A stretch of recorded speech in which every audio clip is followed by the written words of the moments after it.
जयकारा श्री कुंतुनाथ भगवान की परम पूज्याचे श्री समंत भद्र भगवंत की परम पूज्याचे श्री आदि सागर महाराज की आचे श्री महावीर कीर्ति महाराज की आचे श्री विमल सागर महाराज की आचे श्री तप सम्राट सन्नति सागर महाराज की आचे गुरुवर सुंदर सागर महाराज की अहिंसा में विश्व धर्म की जिनवाणी माता की चलो परम पूज्य हरिका जी महाराज स्वामी जी महाराज की जय, हरिका संघ की जय।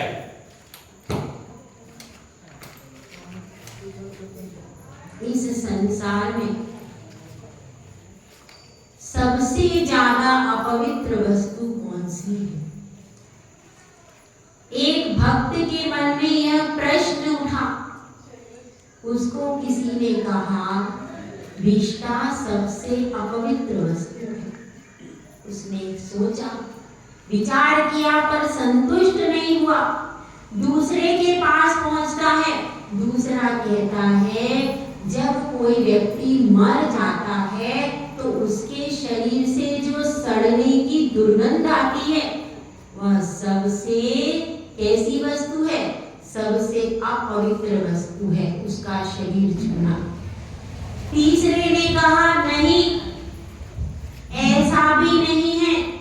जो शरीर जीवित है, जो व्यक्ति जीवित है लेकिन उसको गलित कुष्ठ हो गया है, पूरे शरीर से खून पीप मवाद आदि बह रहा है, बहुत ज्यादा दुर्गंध आ रही है, तो उसका वह शरीर इस संसार की सबसे अपवित्र वस्तु है। वह किसी के भी विचारों से संतुष्ट नहीं होता है और गुरु के चरणों में आता है कि गुरु तो कैसे होते हैं? सूरज के समान होती हैं उनकी किरणें जो मोह और अज्ञान रूपी अंधकार को दूर करती हैं। इसलिए वह गुरु के चरणों में आकर के पूछता है कि हे गुरुदेव, आप बताइए इस संसार की सबसे अपवित्र वस्तु कौन सी है? गुरु के चरणों में आकर के पूछता है तो गुरुदेव कहते हैं मुझे बताने की कोई आवश्यकता नहीं है। वह वस्तु जो तुम मेरे पास लेकर के आए हो वह सबसे ज्यादा अपवित्र है। तो वह आगे पीछे देखने लगता है। गुरुदेव, मैं तो कोई भी अपवित्र वस्तु लेकर के यहाँ पर नहीं आया। ये तो परम पवित्र स्थान है, मंदिर है, जिनालय है। यहाँ पर मैं अपवित्र वस्तु लेकर के कैसे आ सकता हूँ? आप मेरी विश्वसनीयता पर ही प्रश्न चिन्ह उठा रहे हैं। यहाँ मंदिर में सब लोग बैठे हुए हैं, सबके सामने मेरा उपहास क्यों कर रहे हैं? तो गुरुदेव कहते हैं हे भाई, तुम ही नहीं ये सब भी उस अपवित्र वस्तु को लेकर के आए हैं। अब तो उस व्यक्ति को समझ में नहीं आता। वह कहता है गुरुदेव, ये आप क्या कह रहे हैं? मेरा आपने कहा तो भी चल जाता, लेकिन इतने सारे जिनालय में व्यक्ति अपवित्र वस्तु को लेकर के आए हैं, मतलब हम लोग जिनालय की गरिमा को नहीं जानते। आप क्या कहना चाहते हैं? ये तो हमारे पूरे समाज के ऊपर एक आक्षेप है कि नहीं?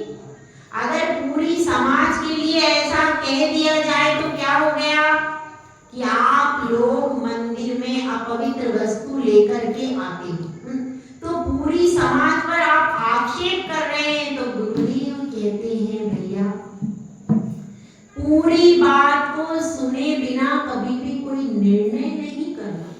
संकेत को सुन करके संदेश के मर्म को मत ग्रहण कर लेना।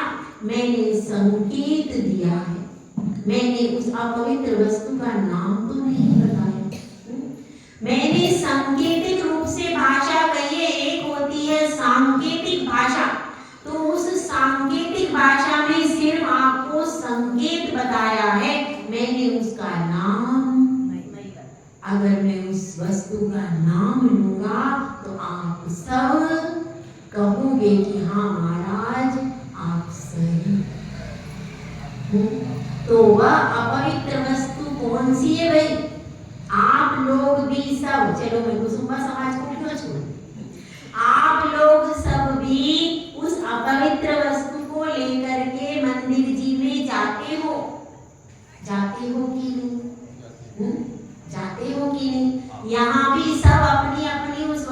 को लेकर के आए हो, तो वह वस्तु कौन सी है? हाँ, कोई बता सकता है? शरीर। वह पवित्र वस्तु कौन सी है भाई?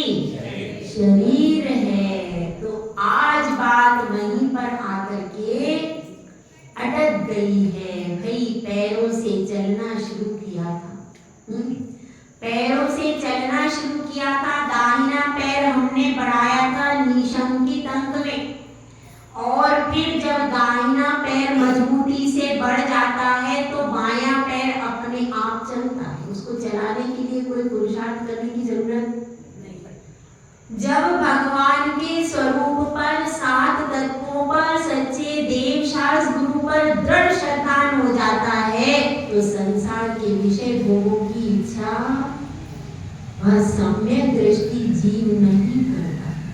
कहते हैं काक बीट सा गिनत, सब गिनत है सम्यक दृष्टि लोग। सम्यक दृष्टि इन विषय भोगों को, पांच इंद्रियों के विषय भोगों को कैसे गिनते हैं? जैसे कौवे की बीट कैसी होती है, उसकी कोई गिनती नहीं होती, किसी चीज में नहीं होती। एक बार गोबर की गिनती तो फिर भी हो जाएगी, उसकी क्या गिनती है? तो इसी तरह से इंद्रियों के विषय भोग, अपार संपदा को भी सम्यक दृष्टि कैसा मानता है? तुच्छ समझता है। उसकी के लिए उनकी कोई गिनती नहीं होती। तो यहाँ पर वही बात चल रही है। विषय भोगों से जिसको सजा सजा के रखा है, उस चीज के बारे में आज बात चल रही है। बायां पैर भी चालू हो गया। आप सब हमारे साथ सफर करोगे क्या? अपन सब सफर पर है। 8 अंगों की द्वारा हम धीरे धीरे अपनी आत्मा के निकट पहुंचेंगे। सफर पर है। पहले दायां पैर उठाया है, फिर बायां पैर भी उठ गया है। जान गए हैं हम कि विषय भोग तुच्छ है, आदर के योग्य नहीं है, और उनके बदले में यदि हम आकांक्षा करते हैं कि मेरा यह विधान पूरा होगा तो मैं ऐसा करूंगा, इस तरह की अभिलाषा नहीं रखना। और अपनी भौतिक भोग कांक्षा के लिए भगवान को साधन भी मत बनाना। इन सब बातों को हम जान चुके हैं, तो फिर केवल मोक्ष की अभिलाषा के लिए बायां पैर आगे कर दिया। किसने कर दिया? किस किस के मन में गुरु के द्वार पर आकर के, भगवान के द्वार पर आकर के भोगों की कांक्षा बलवती नहीं हो रही है? अपने अपने मन को टटोल करके देख लेना। और जब आपका मन सांचे में ढल जाए, पक जाए, तब अपना बायां पैर आगे कर देना। वह है निकांक्षित अंग, जिसमें हम समझते हैं ये इंद्रिय भोग कर्म के उदय से मिले हैं, इनमें मेरा कुछ भी नहीं है। ऐसी विषय भोगों की कांक्षा लेकर के भगवान और गुरु के द्वार पर नहीं जाते। इसके बाद आज तीसरी बात है। हमारे पांव आगे बढ़ गए हैं, मात्र सफर करना है, तो खाली पांव को आगे बढ़ाने से सफर की मंजिल नहीं मिलती।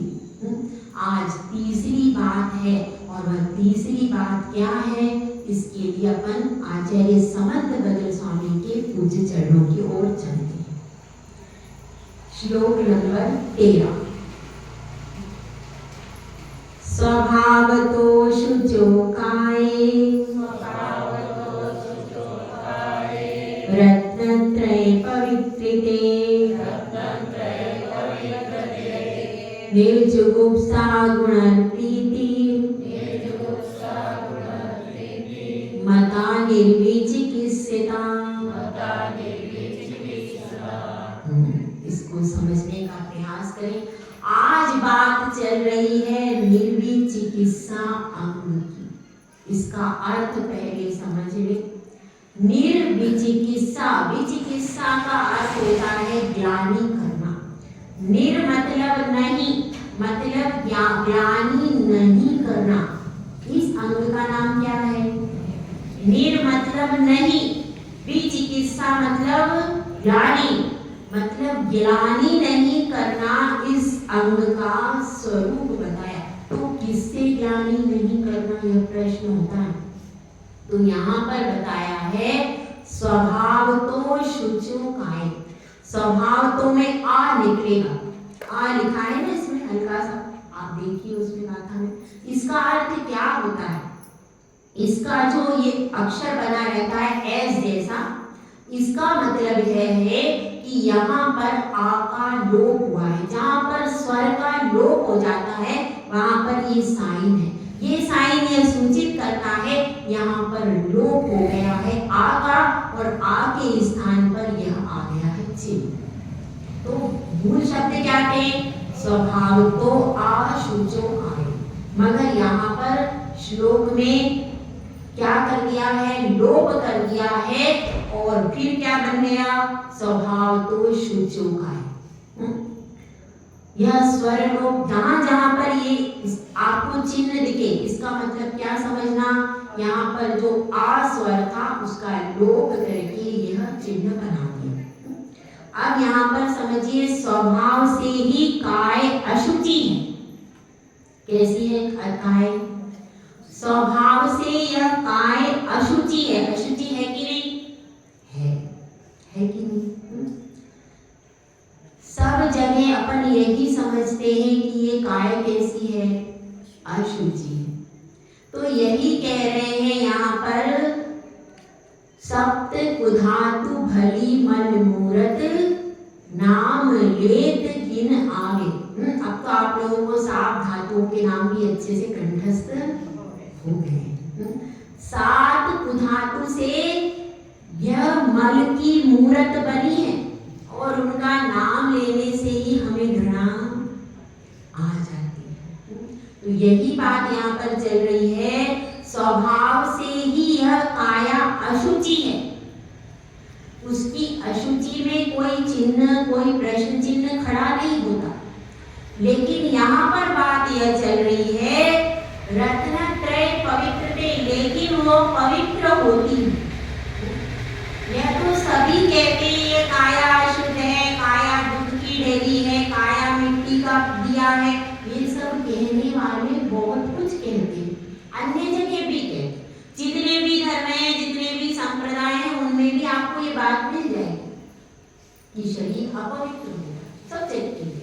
लेकिन यहाँ पर विशेषता है जिन शासन की, वह वे कह रहे हैं कि पवित्र हो सकती है। यही तो जिन शासन, जो अपवित्र वस्तु को भी पवित्र करने का दावा करता है, वह है जिन शासन। कह रहे आगे, रत्नत्रय पवित्र थे, रत्नत्रय यदि इसमें धारण कर लोगे तो यह आपकी काया पवित्र हो जाएगी, पावन हो जाएगी। और जो उस रत्नत्रय से पवित्र हैं, उनके गुणों में प्रीति करते हैं, निर्जुगुप्सा ग्लानि नहीं करते हैं, उनके निर्विचिकित्सा अंग होता है। जिसके श्रृंगारों में मेरा यह महंगा जीवन धुल जाता, अत्यंत अशुचि जड़ काया से इस चेतन का कैसा नाता। जिसके श्रृंगारों में, इसी देह के श्रृंगारों में तुम्हारा महंगा है जीवन। महंगा है कि सस्ता है? महंगा है। 6 डाला में आता है, यह मनुष्य पर्याय कैसी है? जो सुमणि, जो उदरी समानी। जिस प्रकार से बहुत विशाल समुद्र है, उसमें यदि आपने कोई सुमणि, बहुत सुंदर मणि है, बहुत अच्छी मणि है, लाखों करोड़ों रुपए से भी मूल्यवान एक मणि है, वो आपने पूरे अथाह सागर में डाल दी, अब वह मिलेगी क्या? वह मिल भी जाएगी, लेकिन आपकी ये मनुष्य पर्याय द्वारा मिलने वाली उस सुमणि से भी ज्यादा दुर्लभ है। यह मनुष्य पर्याय वापिस मिल जाए, तो इस मनुष्य पर्याय को को सार्थक कैसे करते हैं। रत्नत्रय अगर इसमें धारण किया जाएगा तो यह शरीर कैसा हो जाएगा, पवित्र हो जाएगा। यह बात यहाँ पर, तो इसके श्रृंगारों में आप कितना श्रृंगार करते हो, क्या क्या श्रृंगार करते हो? सबसे पहले क्या करते हो? नहीं आपसे नहीं, आप लोग महिलाएं तो करते हैं। सबसे पहले अपन जाते हैं कहाँ पर, बाथरूम में, ठीक है। बाथरूम में जाते हैं, वहां पर साबुन रखा होता है, अच्छा जो भी आता है। अब हमारे समय के बताएंगे तो वो आउटडेटेड हो गए, तो बताने का मतलब नहीं। तो आपके नए नए जो भी अच्छे महंगे साबुन होते हैं, उससे अपन चेहरे को अच्छे से साफ करते हैं, ठीक है।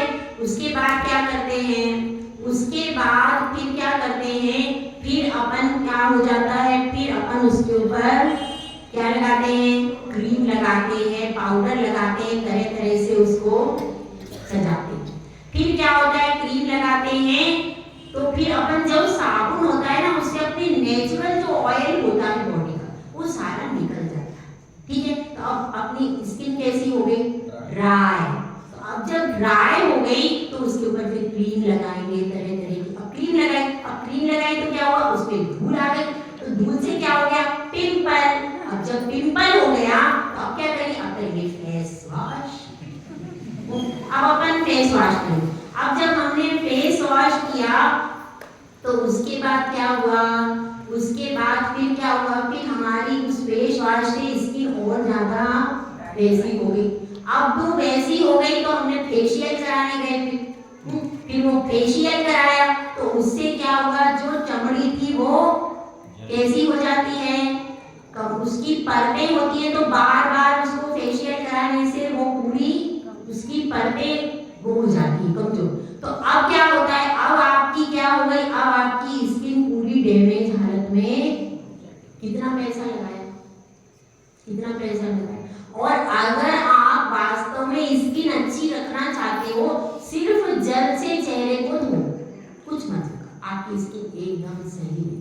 यह इसमें कुछ भी लगाने की, जितना आप पैसा डालेंगे, जितना आप श्रृंगार करेंगे, उतना डैमेज होने वाली चीजें हैं।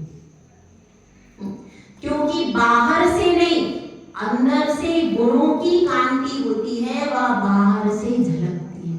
जितना इसको सजाएंगे उतना क्या होगा, ये और ज्यादा खराब होती चली जाती। देखिए आप 80 साल की जो महिला है उसका चेहरा देखिए, और आज की जो 16 साल की बच्ची है उसका चेहरा देखिए। वो 80 साल की बुढ़िया में जो चेहरे में अच्छी दिख रही हो ना, वो आपकी 16 साल की बच्ची में क्यों नहीं है? क्योंकि आधुनिक जितने भी प्रसाधन हैं, आप उनका उपयोग करते हो, वो आपकी स्किन को डैमेज करते हैं। और वो कुछ नहीं लगाती, सिर्फ पानी से, तो क्या है, उसका पैसा भी बचा, उसकी मेहनत भी बची, और उसका चेहरा भी आपसे ज्यादा सुंदर। तो ये समझना चाहिए, ये सब क्या है, लूटने के साधन है। फेयर एंड लवली, एक दिन में वो गोरी हो गई, कैसे हो गई, अरे तो इसे भैंस को लगा देते। अब भैंस आज तक गोरी नहीं हुई, इसका मतलब फेयर लवली खराब है, ठीक है। तो बात क्या चल रही है, हम श्रृंगारों में करते करते ये भूल जाते हैं कि मेरा जीवन का एक एक पल बहुत ज्यादा कीमती है, यह बहुत महत्वपूर्ण है मेरे लिए, मनुष्य पर्याय मेरा ये बहुमूल्य जीवन, और पूरी जिंदगी उसके श्रृंगारों में लगे रहते। बहुत सारे लोग ऐसे पूरी जिंदगी उसी को देखने में, उसी को सजाने में, संवारने में पूरा जीवन बिता देते हैं, और ये महंगा जीवन यूं ही अपना धुला हुआ जा रहा है पानी और साबुन में।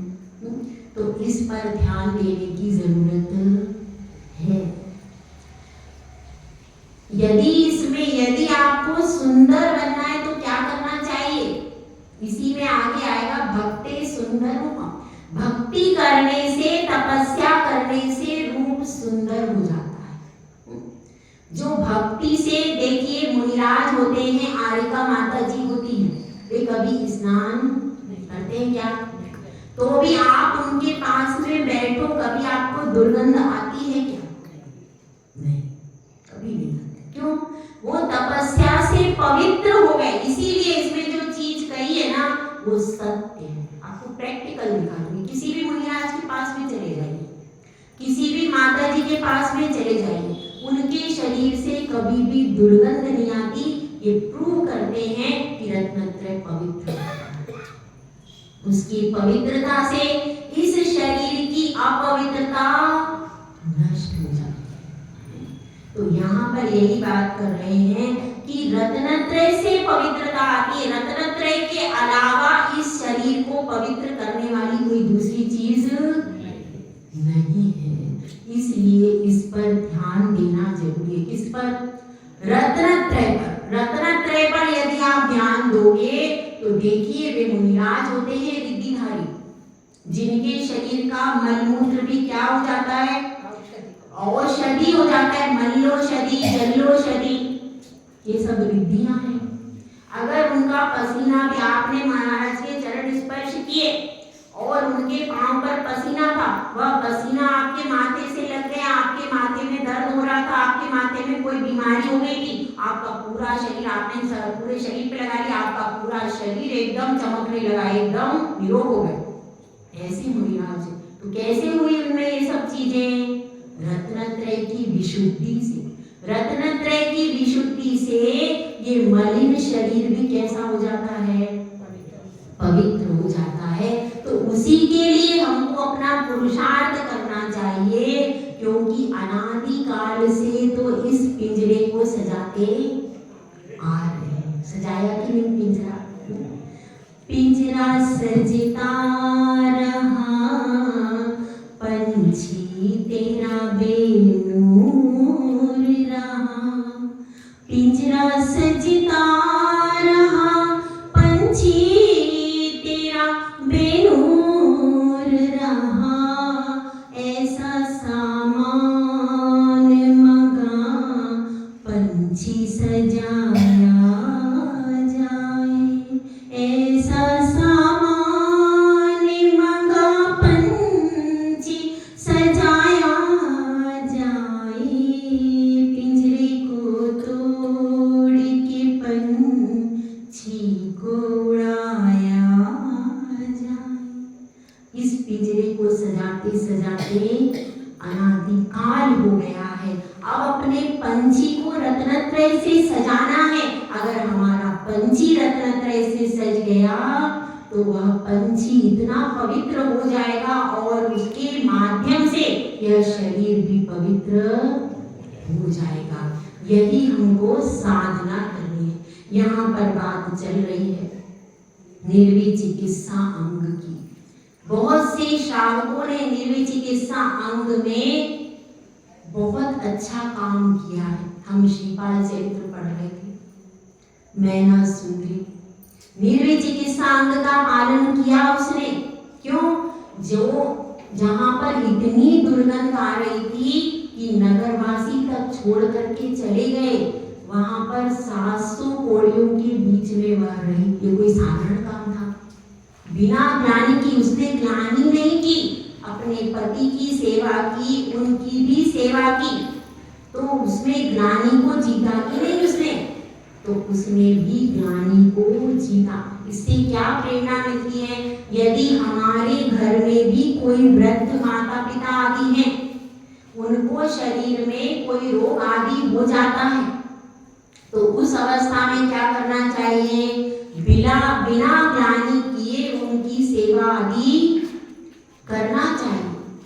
कई बार हमको ग्लानि उत्पन्न हो जाती है, तो उस अवस्था में यह सोचना चाहिए, जब हम छोटे बालक थे, जब हम छोटे बालक के रूप में थे, तो हमारे लिए हमारे माता पिता ने ग्लानि की होती तो हम आज इतने बड़े। उस वक्त यह सोचना चाहिए कि उन्होंने भी हमारे लिए ग्लानि को हटा करके और हमारी सेवा की है। इसलिए कभी भी अपने बूढ़े माता पिता, दादा दादी आदि, उनको यदि मलमूत्र की बाधा हो जाए तो उनके शरीर से उस चीज की ग्लानि नहीं करना चाहिए। लेकिन यहाँ पर बात चल रही है रत्नत्रय धारी किसकी बात चल रही है? ये तो श्रावक की बात चल रही है। लेकिन यहाँ पर मुख्य रूप से निर्विचिकित्सांग किसके लिए? जो रत्नत्रय को धारण कर चुके, उनके शरीर से ग्लानि नहीं करना। कई बार ऐसा हो जाता है, कोई बूढ़ा साधु है या कोई माता जी, उनका शरीर अच्छा नहीं दिख रहा है, तो कभी हमको उनके प्रति ग्लानि के भाव नहीं आए। इसके लिए अगर हमें ग्लानि के भाव नहीं आते हैं तो हमारा निर्विचिकित्सा अंग का पालन हो रहा है। इस संबंध में एक कथा आती है राजा उदयन और रानी प्रभावती की। वह कथा आपको सुनाते हैं। एक बार सौधर्मेंद्र की सभा लगी हुई थी। उस सभा में प्रशंसा हुई किसकी? कि निर्विचिकित्सा अंग में राजा उदयन और प्रभावती कैसे हैं? प्रसिद्ध हैं। उनके बराबर का निर्विचिकित्सा अंग का पालन कोई नहीं कर सकता। जब यह प्रशंसा सुनी तो एक वासव नाम का देव उस सभा में बैठा हुआ था। उसने सोचा कि परीक्षा करना चाहिए और वहां से वह निकल करके यहाँ आ गया। कहाँ पर? वत्स देश में गोरखपुर नामक नगर था। उसमें कौन रहता था? राजा उदयन। यह घटना है राजा सैनिक के काल की, यानी महावीर स्वामी की काल की घटना है। तो उस समय वह राजा उदयन क्या कर रहा था? रोज पड़गाहन का नियम था उसका। तो अपने महल के बाहर में रानी के साथ में पड़गाहन करने खड़ा हुआ था। पड़गान करने खड़ा हुआ था। उसमें भी वासव देव ने मुनि का रूप बना लिया। मुनि का रूप बना करके, और ऐसे मुनि जिनको उदुम्बर पुष्ट हो रहा है, उसके ऊपर मक्खियां भिनभिना रही हैं, ऐसे वह घाव लेकर के वह मुनिराज आए। लेकिन उनको देख करके उन्हें, अरे तो मुनिराज कैसे हैं, गलित कुष्ठ वाले, अपन पड़गान थोड़ी करेंगे, तो अपने को कुछ हो जाएगा तो ऐसा उसने नहीं सोचा। उसने विधि पूर्वक पड़गाहन किया। पड़गाहन करके चौके में लेकर के गए और फिर वहां पर भक्ति पूर्वक, नवधा भक्ति पूर्वक आहार भी दिया। अब आहार दिया। आहार के बाद मुनिराज ने पूरा वमन कर दिया, क्योंकि वो तो वासव देव था, माया से उसने ले लिया और फिर वमन कर दिया। जब वमन कर दिया, उसमें इतनी दुर्गंध थी, पूरे जो बाकी के आहार देने वाले लोग थे, वे सारे के सारे लोग उस दुर्गंध युक्त वमन से एकदम सबको उल्टी आने लगी और सब बाहर चले गए। अब क्या? लेकिन राजा उदयन और रानी प्रभावती वहीं पर बैठे रहे। अरे हमने तो मुनिराज को प्रकृति विरुद्ध आहार दे दिया, आज उनकी प्रकृति कुछ और थी और हमने उनकी प्रकृति को कुपित करने वाला आहार दे दिया, इसलिए महाराज को वमन हो गया। अपने परिणामों की निंदा करते हुए और जो महाराज के शरीर पर वमन लग गया था उसको दूर करने लगे, उनकी सेवा करने लगे। जब वो इस तरह से सेवा करने लगे तो उसने क्या किया? वासुदेव ने दोबारा उन दोनों के ऊपर ही वमन कर दिया। इसके बाद भी उन्होंने कोई भी क्रोध का कोई नामो निशानी, एकदम शांत भाव से कहने लगे, हाय हमसे अपराध हुआ, मुनिराज को इतना सारा वमन हो गया। पूरा चौका कैसा हो गया? दुर्गंधित, क्योंकि वो तो माया थी उसकी। पूरे चौके में वमन ही वमन हो गया। फिर भी उनके पूरे कपड़े वगैरह हो गए, उसके बाद भी ग्लानि नहीं की। अपनी निंदा करने लगे, मुनिराज के चरणों में गिर गए, मुनिराज हमें क्षमा करो, हमसे गलती हो गई, हमने ऐसा विरुद्ध आहार दे दिया कि आपको वमन हो गया। दोनों महाराज के चरणों में गिर पड़े। जब उसने देखा कि भाई ये तो वास्तव में जैसा कहा था सौधर्मेंद्र ने, बिल्कुल वैसे ही दोनों हैं, इनके निर्विचिकित्सा अंग कैसा है, धन्य। तो उसने अपनी माया समेट ली और अपने वास्तविक रूप में प्रकट होकर के उन दोनों की बहुत प्रशंसा की कि आपका निर्विचिकित्सा अंग कैसा है, प्रशंसनीय, कि आपके मन में जरा सी भी ग्लानि नहीं होती है और आप बहुत आप के लिए क्या है, बहुत हम भागना उन्होंने भाग करके, और वह वासुदेव क्या गया, स्वर्ग को चला गया। तो इस कहानी से क्या शिक्षा मिलती है? इस कहानी से यह शिक्षा मिलती है कि कोई भी रत्न का धारी व्यक्ति आए तो उसको देख करके, यदि उसको कोई रोग हो तो उसको देख करके ज्ञानी नहीं करना। 1 मिनट में और अपनी बात कहती हूँ मैं। एक घटना है, सच्ची घटना है, तपस्वी सम्राट अजय सन्मति सागर महाराज की।